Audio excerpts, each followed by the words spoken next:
UP नगर निकाय चुनाव के जो नतीजे सामने आए हैं उससे प्रदेश के मुख्य विपक्षी दल समाजवादी पार्टी के अध्यक्ष अखिलेश यादव की रणनीति पर बड़े सवाल उठने शुरू हो गए हैं। सपा जिस MY यानी मुस्लिम यादव समीकरण के आधार पर सत्ता में आई, वो समीकरण लगातार 9 सालों से ध्वस्त होता नजर आ रहा है। इस बार सपा ने MY के साथ दलितों को भी जोड़ने की कोशिश की, लेकिन वो दलितों को भी अपनी तरफ करने में नाकामयाब साबित हुए। यूपी की 17 मेयर सीट में से एक भी सीट पर सपा अपना खाता नहीं खोल पाई।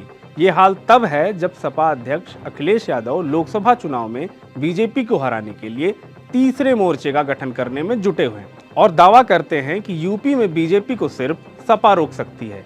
लेकिन निकाय चुनाव में मिली करारी शिकस्त के बाद पार्टी को फिर से मंथन की जरूरत है। यही नहीं, आगामी लोकसभा चुनाव में भी सपा के प्रदर्शन को लेकर सवाल उठ रहे हैं।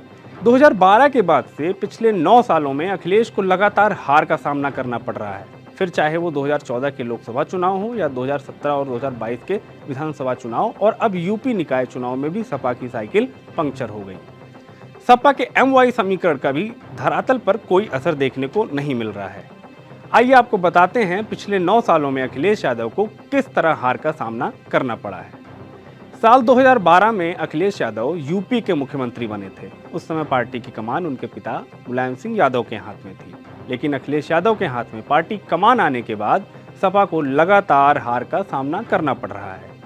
इस बीच अखिलेश ने कभी कांग्रेस से हाथ मिलाया तो कभी मायावती से, लेकिन जीत का स्वाद नहीं चख पाया। 2014 में लोकसभा चुनाव में सपा को केवल 5 सीटों पर जीत हासिल हुई थी। 2017 में अखिलेश ने सपा की कमान संभाली, लेकिन 2017 विधानसभा चुनाव में भी सपा का MY समीकरण फेल हो गया और पार्टी 47 सीटों पर सिमट कर रह गई। लोकसभा चुनाव 2019 में अखिलेश यादव ने मायावती के साथ गठबंधन किया, लेकिन इस बार भी सपा को सिर्फ 5 सीटें मिली। विधानसभा चुनाव 2022 में अखिलेश यादव ने यूपी की छोटी छोटी पार्टियों के साथ गठबंधन किया, लेकिन MY समीकरण फिर फेल हुआ। हालांकि सपा की सीटें जरूर बढ़ी। 2022 में सपा ने 111 सीटें जीती। विधानसभा चुनाव के कुछ ही महीनों बाद रामपुर आजमगढ़ लोकसभा उपचुनाव हुए, जो सपा के गढ़ थे, लेकिन पार्टी को वहां भी हार मिली। मैनपुरी लोकसभा सीट, खतौली और रामपुर विधानसभा सीट पर उपचुनाव हुए। इनमें से मैनपुरी और खतौली में सपा को जीत जरूर मिली, लेकिन आजम खान की रामपुर विधानसभा सीट अखिलेश के हाथों से निकल गई।